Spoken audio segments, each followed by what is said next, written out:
여러분 만나서 너무나 반갑습니다. 이제 두 번째 강의 시작하도록 하겠습니다. 우리가 이제 죄책감을 치료하려고 하는 것입니다. 먼저 죄책감을 치료하기 위해서는 이 죄책감이 건강한 죄책감인지 혹은 건강하지 않은 죄책감인지 먼저 우리가 구분을 해야 하는 것입니다. 정당하고 건강한 죄책감은 우리 삶에 도움이 되겠죠. 그것은 우리가 버리면 안 되는 것입니다. 그것은 우리가 가지고 있어야 내 삶을 우리가 어느 정도는 건강하게 만들어 갈 수가 있죠. 죄를 지으면 내가 고통을 받고 양심의 가책을 느끼고 이런 어떤 아픔이 있어야 우리가 할 수만 있다면 죄를 안 지으려고 노력하지 않겠습니까? 이런 맥락에서 우리가 건강하고 우리 삶을 지켜줄 수 있는 유익한 죄책감은 필요한 것입니다. 자, 그렇지만 대체적으로 많은 죄책감들이 건강하지 아니한 죄책감이 참 많이 있는 것입니다. 우리가 마땅히 버려야 하고 우리가 마땅히 가지지 말아야 할 많은 죄책감들을 많은 사람들이 가지고 있는 것입니다. 이런 맥락에서 먼저 우리가 이 죄책감을 우리가 먼저 진단하고 확인할 필요가 있는 거죠. 자, 그렇다면 우리가 이제 성경적인 죄책감, 그것을 먼저 보도록 하겠습니다. 성경이 주는 죄책감은 그것은 건강하고 마땅히 우리가 가져야 할 죄책감이다. 그렇게 우리가 말할 수 있는 것입니다. 바로 그것은 현실입니다. 죄책감은 죄가 있기 때문에 느끼는 것이기 때문에 그것은 꼭 필요한 것이죠. 성경에 보면 야고보서 2장 10절에 이런 말씀이 있습니다. 누구든지 온 율법을 지키다가 그 하나에 그치면 모두 범한 자가 되나니. 그죠? 만약에 법이 있는데 9가지를 지켰습니다. 그런데 한 가지를 어겼습니다. 그러면 그 한 가지를 어겼기 때문에 그 사람은 이제 법을 어긴 범법자가 되는 것입니다. 아니, 나는 9가지를 지켰습니다. 그렇게 말해봐야 아무 의미가 없습니다. 그 사람은 한 가지라고 하는 그런 법을 어겼기 때문에 그 사람은 범법자, 죄인이 되는 것입니다. 두 번째, 하나님은 인간이 죄책감으로 인해 저주 밑에 있기를 원치 아니하시는 거죠. 요한복음 8장에 보면 아들이 너희를 자유케 하면 너희가 참으로 자유하리라. 그렇게 말씀합니다. 자, 여러분, 참으로 이제 예수님께서는 우리가 져야 할 모든 죄책감을 대신 져 주신 거죠. 내가 죄로 인해서 가져야 할 죄책감, 내가 죄로 인해서 정당하게 대가를 지불해야 할 어떤 그런 심판과 고통과 저주, 그것을 예수님이 대신 다 담당했다, 이 말입니다. 돈으로 말하면 내가 어마어마하게 빚을 진 거죠. 마치 참 수백억 혹은 참 수천조 혹은 수천만 경 어마어마한 그런 돈의 빚을 내가 졌단 말이죠. 근데 평생 일을 해도 다 갚을 수가 없어요. 나는 영원히 감옥에 가야 되는 거예요. 그런데 아주 부자이신 예수님께서 나를 위해서 돈을 다 갚아준 거죠. 그리고 이제 나는 너에게 돈을 받지 않겠다. 너의 모든 돈을 탕감해 주겠다. 그렇게 말씀한단 말이죠. 얼마나 참 놀랍고 감사한 이야기입니까? 하나님은 인간이 죄책감으로 인하여 저주 밑에 있기를 원치 않기 때문에 내 마음 가운데 있는 죄책감을 완전히 다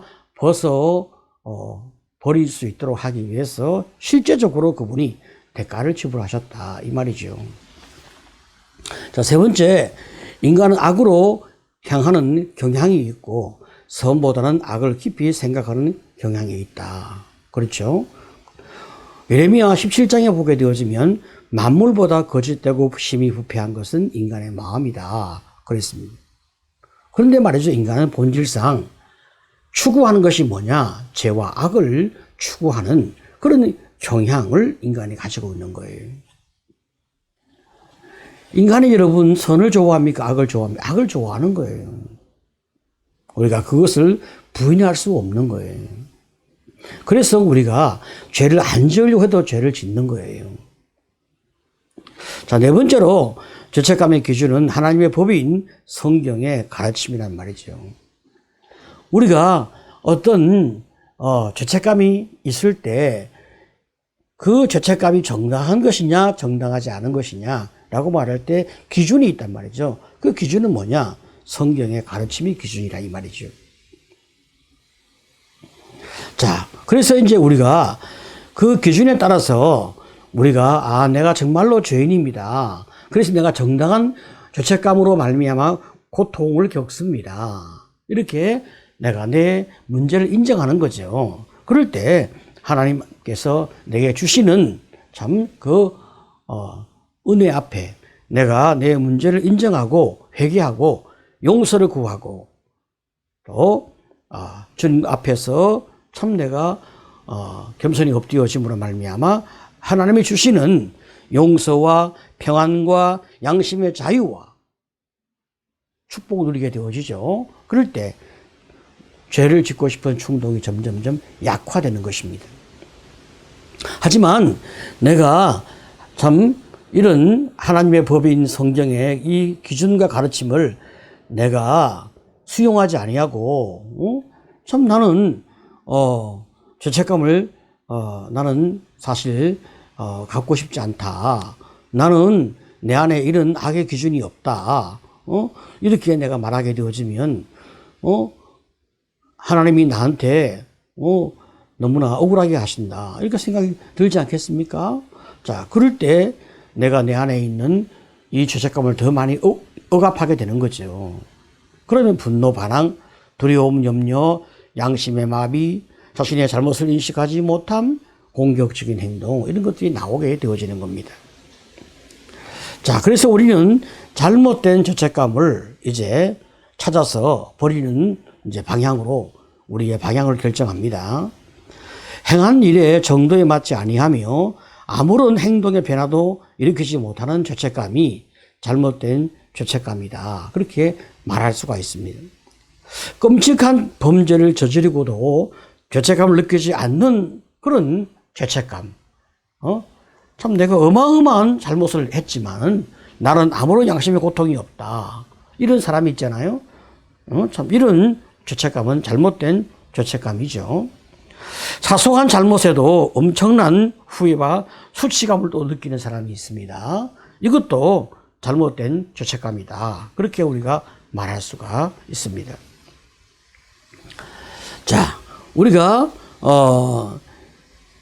예수님께서 말이죠. 12살 때 그 어머니 마리아와 이제 대립하는 장면을 우리가 누가복음 2장에서 보게 되는데요.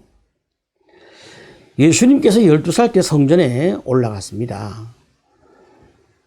그런데 성전 경배가 끝난 다음에 가족들이 집으로 돌아가는데 그 속에 예수님이 없었어요. 함께 돌아가지 않았어요. 사람이 너무 많았기 때문에 처음에는 함께 가고 있지 않은 예수님을 찾지 못했습니다. 알지 못했어요. 그냥 우리와 같이 있겠거니 생각을 한 거죠.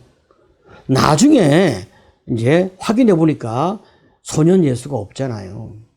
그래서 다시 이제 거슬러서 계속 찾아와 보니까 예수님이 예루살렘 성전에 아직도 남아있는 것을 보게 되어진 거죠. 그때 이제 누가복음 2장 48절에 보면 이런 말씀이 있습니다. 아이야 어찌하여 우리에게 이렇게 하였느냐. 보라 내 아버지와 내가 근심하여 너를 찾았노라. 자, 마리아가 이렇게 이야기했단 말이죠. 마리아는 예수님이 잘못했다고 생각하고 이제 예수님에게 죄책감을 안겨주려고 하는 거잖아요. 그런데 예수님은 죄책감을 거절하는 거죠. 어찌하여 나를 찾으셨나이까? 내가 내 아버지의 집에 있어야 될 줄을 알지 못하셨나이까 하시니. 정확하게 참 예수님은 마리아가 주는 죄책감을 거절하고 당신은 죄책감을 갖기를 원치 아니하셨어요. 내가 내 아버지의 집에 있어야 될 줄을 알지 못하셨나이까. 마리아가 생각하는 아버지와 예수님이 생각하는 아버지가 다르죠. 그래서 우리는 주님의 이 말씀에서 다른 사람이 나에게 잘못된 죄책감을 심어주려 해도 우리가 잘 분별함으로 말미암아 건강한 죄책감을 가지는 것이 얼마나 중요한지 다시 한번 우리가 확인할 필요가 있는 거죠. 자, 그러면 이제 여러분의 자아가 건강한 죄책감과 잘못된 죄책감 그 두 개를 이제 통해서 무엇을 이제 보게 되었느냐. 자, 성경적인 죄책감, 건강한 죄책감은 도덕 원리와 말씀, 신앙, 양심 이런 것들을 이제 계속 기준을 통해서 확인하게 되어지는데 이 거짓된 죄책감은 무엇을 통해서 기준을 가지게 되고 확인하게 되어지고 계속 키워가게 될 것인가. 그것은 부모의 비난, 정서적 횡포와 조종, 부정적 사고, 이상적 자아 이런 걸로 인하여 점점 더 크게 자꾸 키워가고 만들어 가는 것이죠. 우리는 말이죠. 이런 맥락에서 우리는 건강하지 못한 죄책감은 자꾸 우리가 버려나갈 필요가 있습니다. 예수님은 이미 12살 때 당신의 정체성을 정확하게 펼치고 누가 내 아버지인지 명확하게 알았습니다. 그렇지만 30이 될 때까지는 겸손히 머리 숙여서 이제 마리아를 따르고 그 육신의 아버지 요셉을 따라서 당신이 해야 할 바를 잘 감당하신 거죠. 자, 그러면 이제 우리가 진정한 자유를 향하여 우리의 삶을 추구해 나간다면 우리가 어떤 방향으로 추구해 나가야 할 것인가? 성경은 말이죠. 인간이 죄로부터 자유해졌지만 삶을 풍성하게 사는 법을 이제 좀 더 배워야 한다. 그렇게 말씀하고 있는 겁니다. 자, 그러면 이제 우리가 잘못된 죄책감과 진정한 자유, 그것을 배우기 위해서 제가 한번 도표로 정리를 해 보았습니다. 자, 여러분 도표를 보시게 되어지면 먼저 초점 대상이 있잖아요. 그리고 초점 행동이 있고 변화의 용기가 있고 자신에 대한 태도가 있고 그리고 결과가 있습니다. 자, 그러면 잘못된 태도는 무엇입니까? 그 잘못된 태도와 진정한 자유를 서로 비교해서 보게 되어지면 초점 대상은 언제나 자기 자신, 이기주의에 초점을 두고 있단 말이죠. 그러나 진정한 자유는 이제 하나님이나 다른 사람들을 이렇게 섬기고 싶은 마음으로 우리가 이렇게 우리의 삶의 자유를 추구하는 거죠. 자, 초점 행동은 말이죠. 잘못된 죄책감은 언제나 지나간 실수에 꽂혀서 자꾸만 자기를 괴롭힙니다. 그러나 진정한 자유는 다른 사람에게 끼친 피해나 이제 그런 어떤 부족한 것에 대해서는 돌아보고 회개하고 버리고 그리고 앞으로 올바른 행동을 하기 위한 그런 교훈, 우리 깨달음 이런 것들을 굉장히 중요하게 생각을 하는 것입니다. 자, 변화의 동기를 봅시다. 죄책감을 피하기 위해서 그러니까 굉장히 소극적이고 빨리 밥이나 먹고 가자 그런 생각이 많이 들죠. 자, 그렇지만 이제 진정한 자유는 말이죠. 다른 사람을 돕거나 하나님의 뜻을 따르기 위해서 이제 내가 변화의 마음을 갖는 거니까 굉장히 참 그 마음이 아름답게 이제 열매를 맺게 되어집니다. 자, 그러면 자신에 대한 태도는 뭘까요? 잘못된 죄책감은 분노와 좌절이 많습니다. 그러나 진정한 자유는 사랑과 기쁨과 행복과 존경이 따라오게 되는 거죠. 그 결과 잘못된 죄책감은 형식적인 변화, 죄책감으로 인한 좌절, 그리고 심한 반항이 만들어지게 되죠. 자, 그렇지만 진정한 자유는 사랑과 상호 존경의 태도를 바탕으로 회개의 변화가 계속 이렇게 일어나게 되는 것입니다. 자, 그러면 거짓 죄책감에서 진정한 자유로 이제 우리가 만들어가기 위해서 무엇이 필요할까요? 처벌과 훈련에서 율법과 은혜로 우리 삶이 바뀔 필요가 있는 것이죠. 자, 그러면 어떻게 처벌에서 훈련으로 율법에서 은혜로 이제 우리가 바뀌어 갈 것인가? 여러분, 그것도 또 제가 도표를 정리해 놓았습니다. 자, 여러분, 처벌은 말이죠, 범죄에 대한 형벌이잖아요. 자, 그런데 훈련은 성장과 발전을 위한 가르침이고, 처벌은 말이죠, 과거의 잘못에 초점이 있는데, 훈련은 미래의 아름다운 삶, 아름다운 변화를 우리가 바라보고 훈련해 가고, 목적은, 처벌은 말이죠, 처벌은 그래도 이제 진노와 심판인데, 훈련은 사랑이거든요.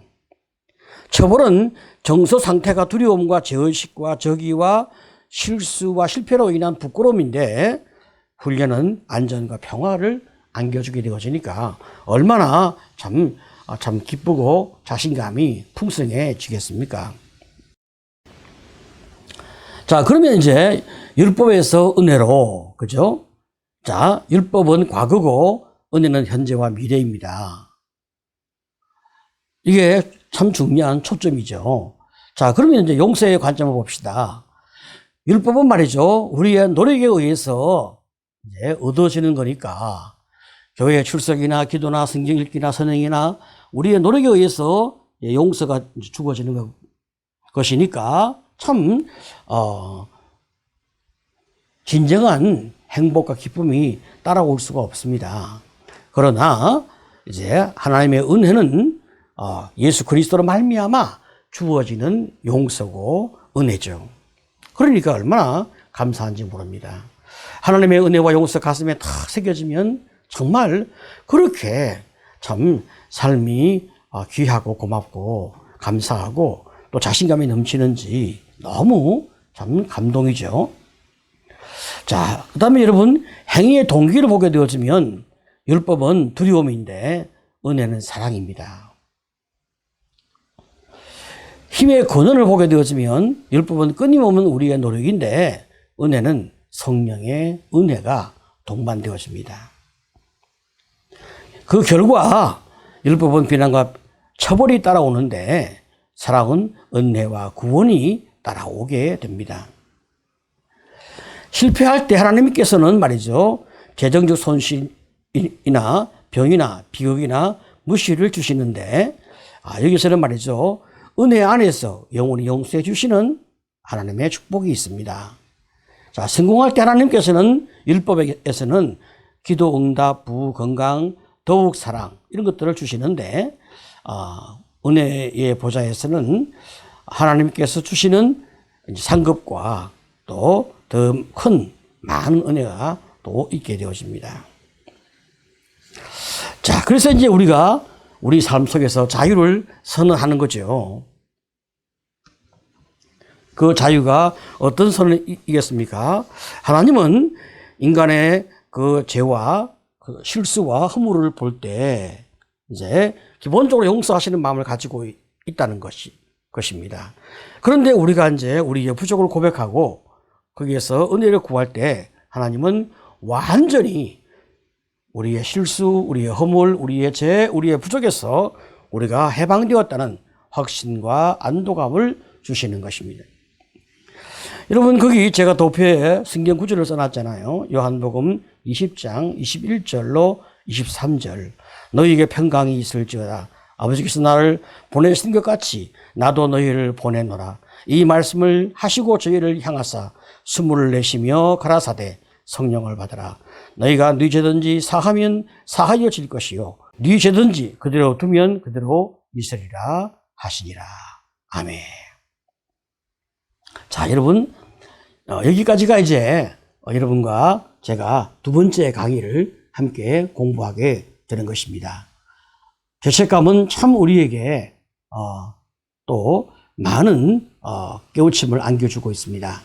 우리가 긍정적인 면에서 좋은 죄책감을 잘 가지면 우리 삶이 점점 더 좋아지지만, 또 부정적으로 가지지 말아야 할 죄책감을 가지고 그 속에서 살게 되어지면 우리의 삶은 영적으로, 정신적으로, 심리적으로 말할 수 없는 고통을 갖게 되어진다는 것을 기억해 주시기를 바랍니다.